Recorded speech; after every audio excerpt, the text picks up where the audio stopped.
মেরা ফালসাফা কাঁধে পে মেরা বাস্তা, এই ট্রেন্ডটা আমিও ক্রিয়েট করতে পারতাম, কিন্তু আসলে আমার লিরিক্স মনে থাকে না। তো চলেন আজকের হাঙ্গামা শুরু থেকে শুরু করা যাক। গ্রুপে একটা রিলস, কুয়াকাটা যাওয়ার প্ল্যান, আর এই প্রথম প্ল্যান যেখানে সবাই ইন। তারপর এক গাদা কনভারসেশন, ডেট এবং টাইম ফিক্সড হইলো, চাঁদা তুললাম, চাচারে যে অফার করলাম, চাচা ব্ল্যাকে 2টা টিকিট দেন, চাচা দিল না। পরে পকেট দিয়ে স্যাপসারা গুনে টাকা দিলাম এবং আমাদের জার্নি শুরু হয়ে গেল। আমাদের বাস নামানোর কথা ছিল ভোর 5টায়, তো নামাই দিছে আমাদেরকে 3:30টার সময়। এদিকে যে হোটেল বুকিং করেছি সেই হোটেল আমাদের রুম দিবে 11:30টার সময়। এখন কি করব, হোটেলের লবিতে ব্যাগটা রেখে চলে গেছি বিচে। বিচে যেয়ে যত রকম আজাইরা কাজ আছে, এরে ধরা, ওরে পানিতে ফেলা, ওর গায়ে বালি মাখানো, সব কিছু করছি। করার পরে আমাদের এই কাণ্ড দেখে একটা কুকুর আমাদের পিছ নিছে। সমুদ্রের তীর দিয়ে হাঁটতে হাঁটতেই দেখা মেলে স্থানীয় বাসিন্দাদের জনজীবন। যেমন এই ভাইটি চিংড়ি মাছের পোনা সংগ্রহ করছে, এই কাকা ইনি বসে লবণ পানি সংগ্রহ করছেন, যেই লবণ পানি দিয়ে আসলে চিংড়ি মাছের ওই যে বীজগুলোকে সংরক্ষণ করা হবে। বিচের জনজীবন দেখে নিজেরা নিজেদের মতো একটু মজা করে একটু ছবি তুলে আমরা চলে গিয়েছিলাম রুমে, এবং ফ্রেশ ট্রেশ হয়ে খাওয়া দাওয়া করে একটা ছোট্ট ঘুম দিয়ে আমরা চলে গেছিলাম মাছের বাজারে।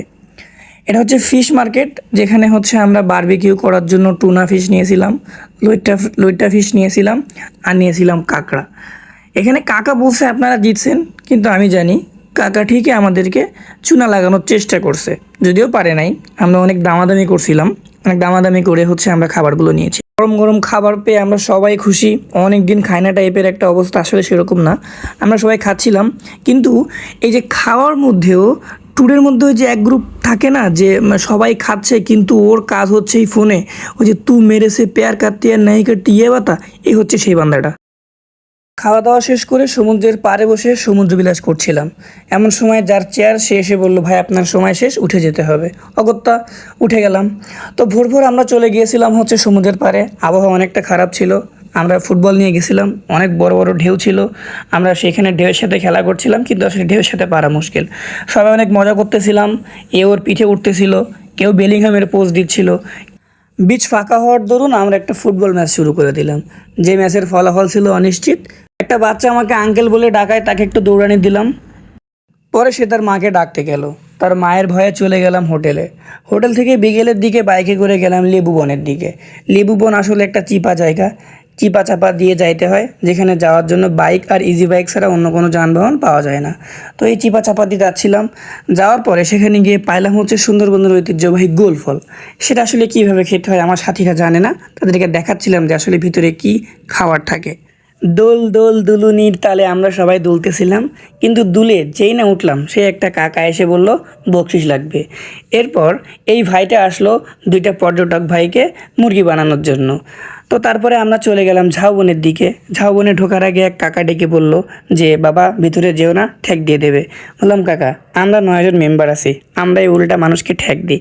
তো সেখান থেকে ঠ্যাক দিয়া বাদ দিয়ে আমরা এখানে এসে দাঁড়াইলাম। আমরা একে অপরের বিয়ে কবে হবে তাই নিয়ে ডিসকাস করতেছিলাম।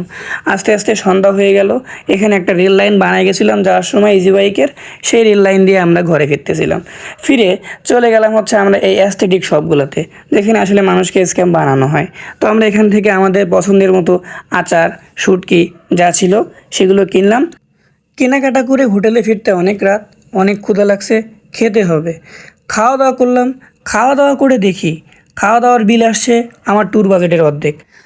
যেই ওয়েদারটা আমাদের ট্যুরের প্রথম দিন পাওয়ার কথা ছিল, সেইটা আমরা পেয়েছিলাম বাসে ওঠার ঠিক 2 ঘন্টা আগে।